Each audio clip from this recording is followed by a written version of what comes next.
Hi y'all, Shane here, or Landman67, coming to you as a build update slash, I'm not going to call it a tutorial because it's not, but I'm just doing some decal work on my BF110 Tropical for Nigel Smart Africa group build.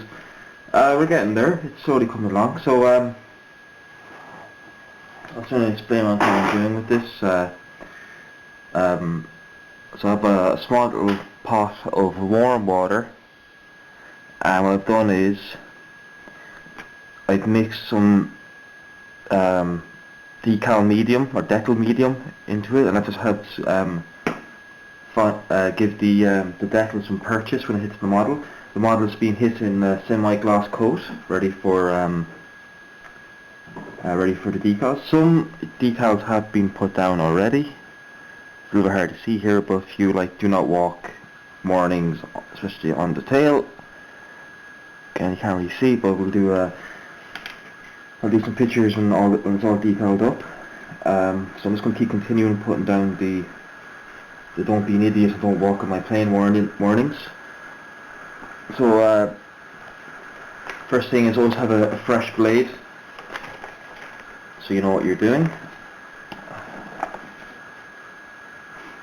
So I have a fresh blade on my scamble, on my hobby knife. So I'm going to cut out pieces 44, or 45. So I believe that's a do not walk symbol.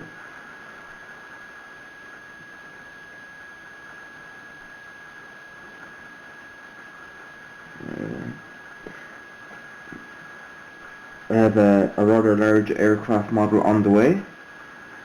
Tactical Jack Loeb, or Andy, knows what it is. I was talking to him briefly on Skype yesterday about it. Also, they're up to something himself and Carlos, which I'm a little bit scared to think those two guys are scheming. So we'll see. So it's going to be interesting to see what they're up to and what. I'm having a bit of a new direction in model making. I'm really enjoying aircraft. It's very different.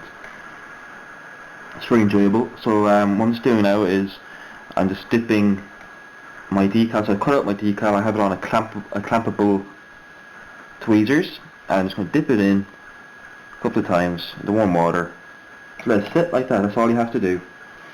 If you want to, you can apply some of the solution on your model. I wouldn't. I did that on this side, and I left a bit of a residue. That should disappear once I put the second coat of clear over this to lock everything in, or I'll just hide it with weathering.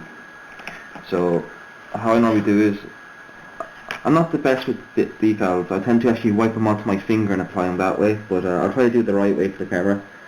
So I have a fine nose tweezers. Again, the decal is moving by itself, which is good. It's on its own weight.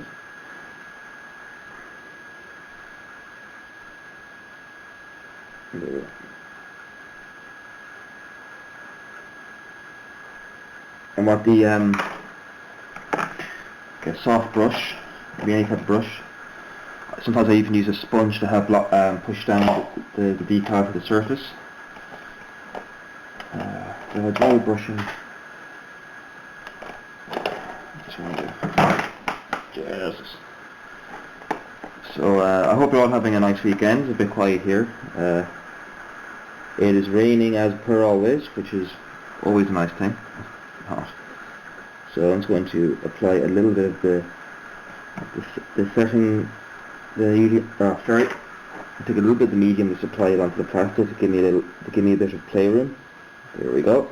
And I'm just going to push it down onto the model very gently. The thing about decaling, especially with aircraft, is the decals, like the stenciling, the do not walk marks, the other like instrument and panel lines that are denoted from like the aircraft.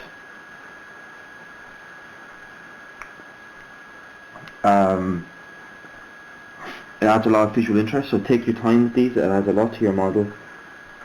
And as an armour modeler, it's actually it's refreshing, because normally the decaling steps in an armour model, it's quite it's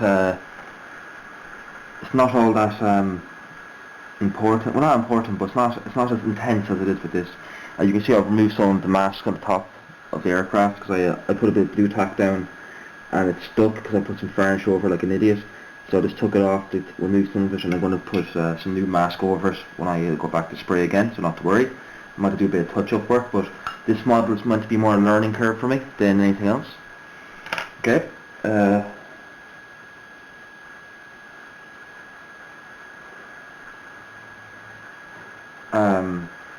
So what I'm doing now is I'm going to discontinue for a second. I just need to check something here. I got an email. I just need to check this. So I'll be back in a second. So don't go. Okay. Sorry about that, and we're back. Okay. So we're continuing. So I'm not going to say what aircraft I bought. I actually went a bit mad and bought a lot of photo etch and resin goodness for the aircraft because it's one of my all-time favourite fighters. So it's a fighter aircraft. I won't tell you what era it is. It is badass, and I'm a big fan. It's not for everyone. I personally like these type of fighter planes. So it's going to be quite new. I got some resin, etch, masks, paints, lot of sanding sticks so I can actually apply these type of scenes in the future, and it should be a lot of fun. So it's going to be like my big build of the year. I'm looking really forward to it.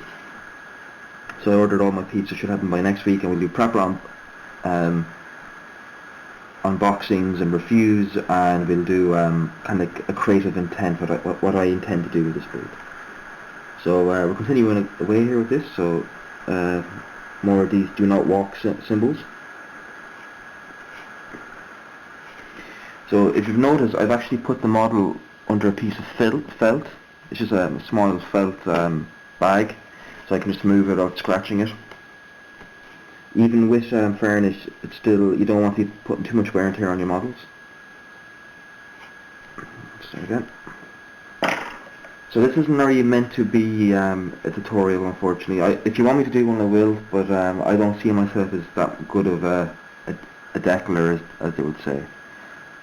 I mean, so.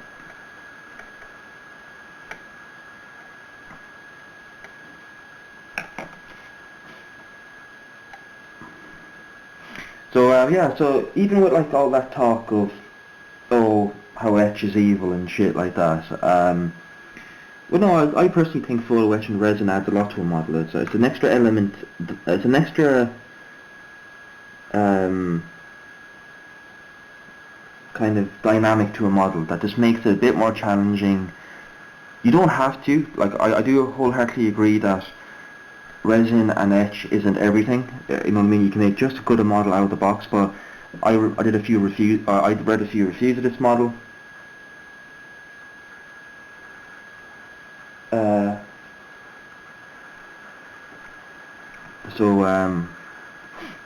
So there's certain little things that were lacking, and since I wanted to like show the cockpit and display the cockpit, so I got some pre-painted resin or photo etch cockpit parts from Medard. I know some people don't like it, but so I know you can't really, like, some people struggle to find. I think Gary from Making Models Again made a point where, like, the reason why he's not too keen on the pre-printed decals or the etch from Medard is that it can be a little bit hard to match the colours.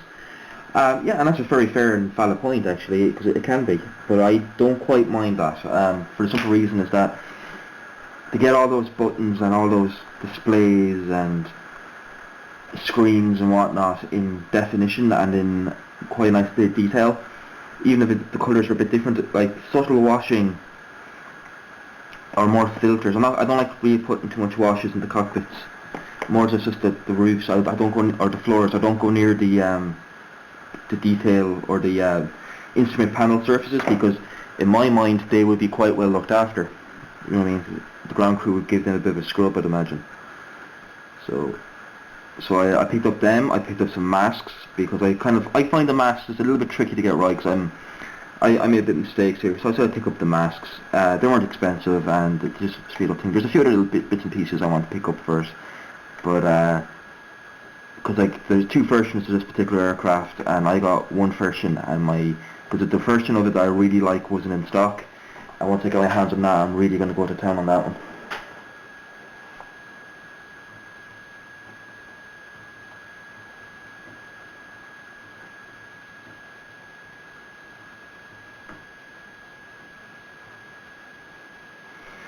still in that set. So I was watching. I mentioned this earlier, but I was watching Cohen's video where he lost all his information, and it's just a bit sickening. But again, it's just the world we live in. We're in a very consumer-orientated world now, where a lot of the products, actually all the products we buy, are built to break.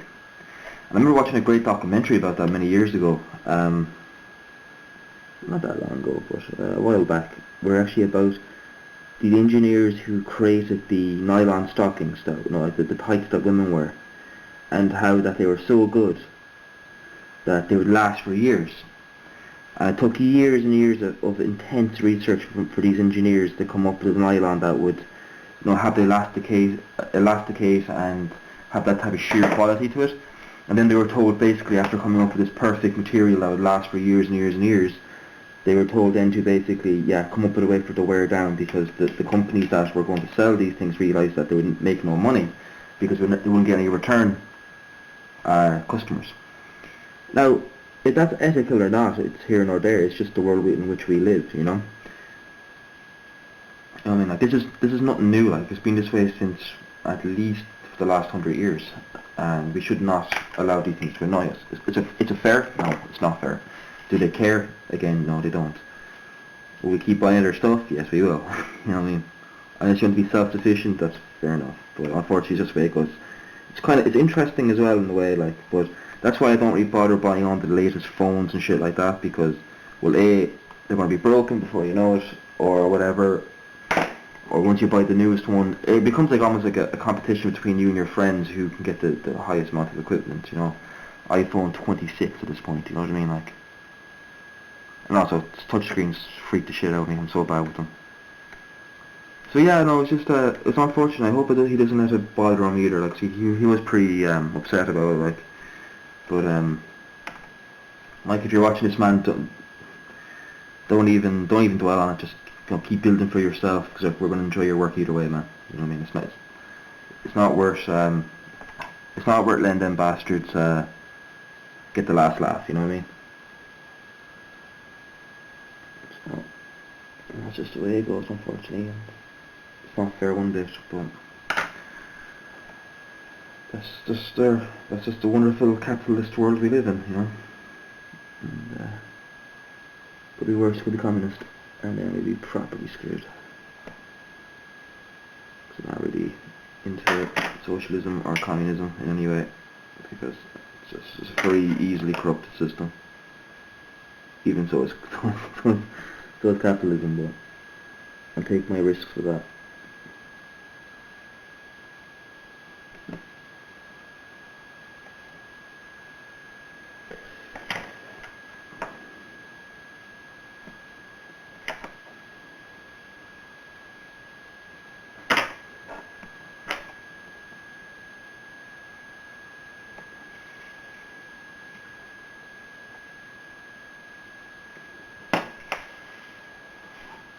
So I'm really enjoying this aircraft. It's lovely. I'm thinking of maybe getting a 48 scale version of this in the future. Probably either the same Mediterranean type, because I really like the nice camo scheme, or the Night Fighter. I'm a big fan of the ME BF-110 Night Fighters. It was just 20mm cannons, chock-a-block, you know what I mean? It just puts many bloody cannons to put into the aircraft. And with the cool, like, radar amass, like, array of radar for, like, on the nose of the aircraft. It's a really distinct, almost like horn, kind of, they look like almost like tusks coming out of the aircraft. It's so cool. I love them. Same with the Heinkel, was it the 232 or whatever it is, the Owl. That's a cool airplane as well. I'd love to build a 32 version of that actually, but I don't know where to put it. I'll probably be gone by the time I even finish it, because I've applied for the Air Force. Yeah. They're going to let me go on your airplane, so what's the plan,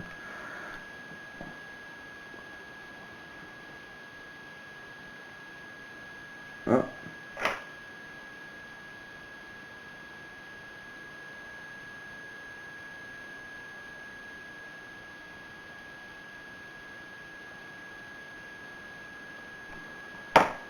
But I've been watching a series on Sky with my mate called The Smoke about like London's firefighters. Absolutely brilliant. The guy who plays Apollo, or Lee Adama, oh, what's his name?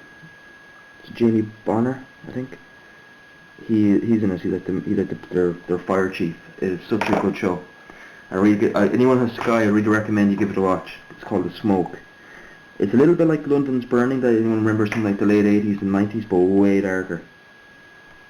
It's very well put together. Like, it can be a bit intense at times, but I suppose it just shows actually what that job really is like.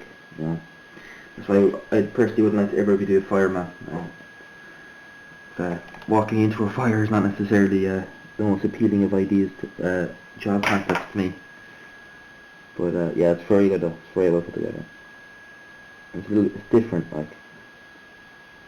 So you know, tell the difference between the American like fire shows and all that, which is like, you know, third watch and stuff like that, or Rescue Me. It's more over dramatic and nothing really happens. Where this is like dramatic, but it's heavy and it constantly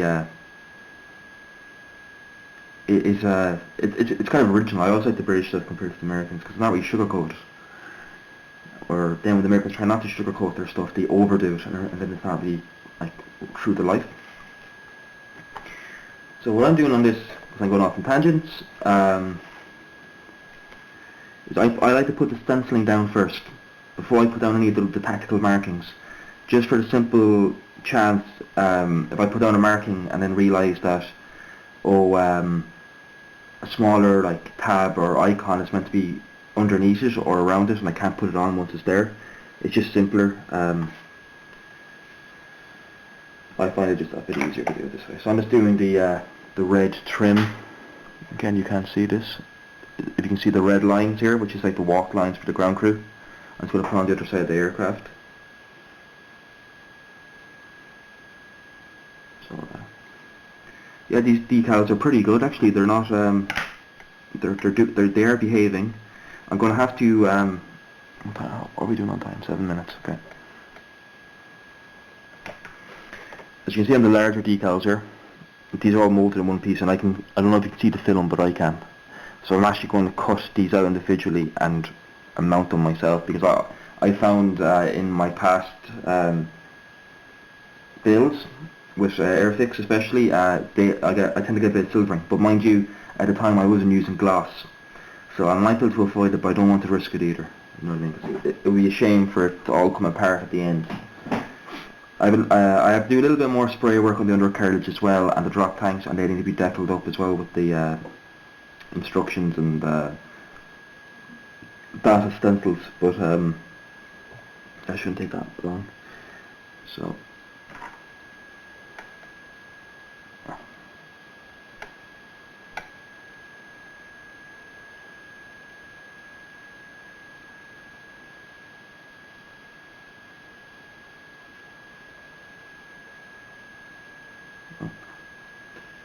the trick with decals is to always take your time. You rush this or you get impatient, disaster will normally follow. And it's very hard. When decals decide to act a maggot, they will definitely act a maggot. So bear this. So take your time. I dampen the area I'm going to put the decal to. Only a small bit, not a lot. Okay, and there we go.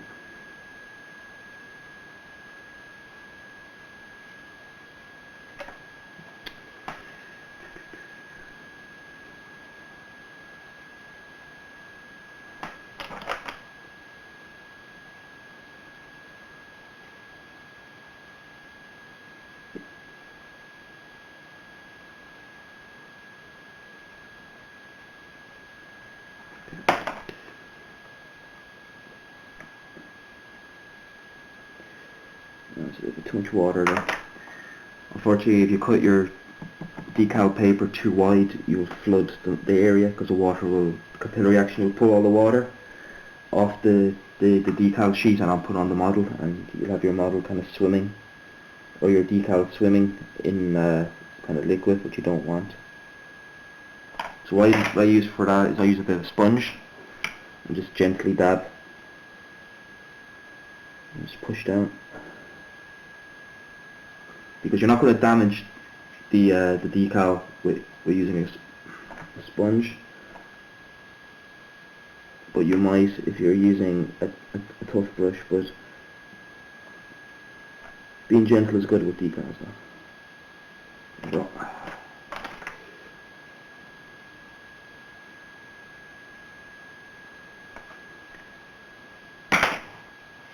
So yeah, I'm really enjoying this. It's a lot of it's quite new. I'm probably going to have to buy some like modelling aircraft related books, so just I can educate myself on some of the finer points of aircraft modelling. But or I've been watching a lot of like aircraft builds on ISN and learning from them. So I'm going to keep working on this. It's been 15 minutes of me talking crap. So I'm going to pause, and when we're done I'll pull in close and we can have a look. So I'll see you when we're done here, okay? So I'll talk to you soon. Bye bye. Hi y'all, back again. I'm just going to do this very quickly. I'm just going to show you that I've the decaling done on the main fuselage. I've left off some decals as they're just too small and you can't actually see them. But the main ones are on, so all the warning data is on, so tactical markings are got on. The unit insignia, engine markings, various other like do not walk and warning stripes are on. Some of it's a little bit hard to see, unfortunately.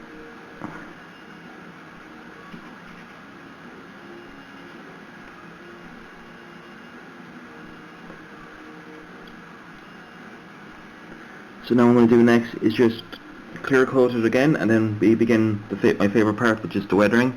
I still have to do decaling on the drop tanks and the props. I'm still painting them up, so I'm just going to show you underside. So once they're done up, I'll continue with that. So again, it's not too much decaling here at all. Actually, it's just a small bit here and there. Mostly it's located on the wings, including cool little markings on the drop tanks.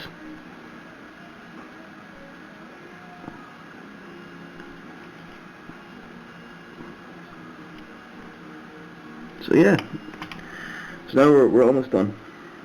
We're about maybe 75% of the way there, almost 80%. So thank you for watching, and the next video we'll be doing the washes on this, and doing the washes on the undercarriage landing struts, and then the final weathering will be doing a bit of dust, some little bit of wear and tear here and there. I'm not actually gonna. I don't think I'm gonna put wear and tear on top. I'm gonna put exhaust stains back on both sides of the cowling, some gun stains, and some dust build up and a few bits and pieces like that. So it's not gonna be too heavily weathered. I think I might get my hands on a Hobby Boss A4 Corsair or A7. Is it A4? The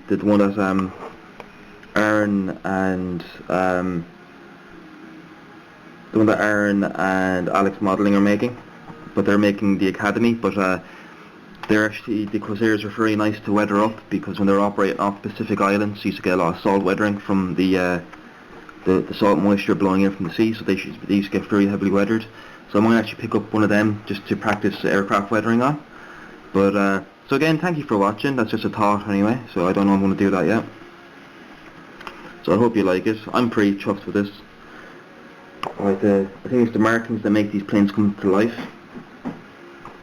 So I know it's kind of a bit bright, but it's just the reflective quality of the clear coat is reflecting the light back and amplifying it. So thanks again for watching. Stay safe. Have a good weekend. Unfortunately, it's a bit of a rainy, damp, bleak Saturday afternoon here. But well, and the back is doing better, thankfully. I can kind of walk around now. So thank you so much for watching. Stay safe, enjoy your weekend, and watch out for those buses. And I'll talk to you all very soon. Bye bye.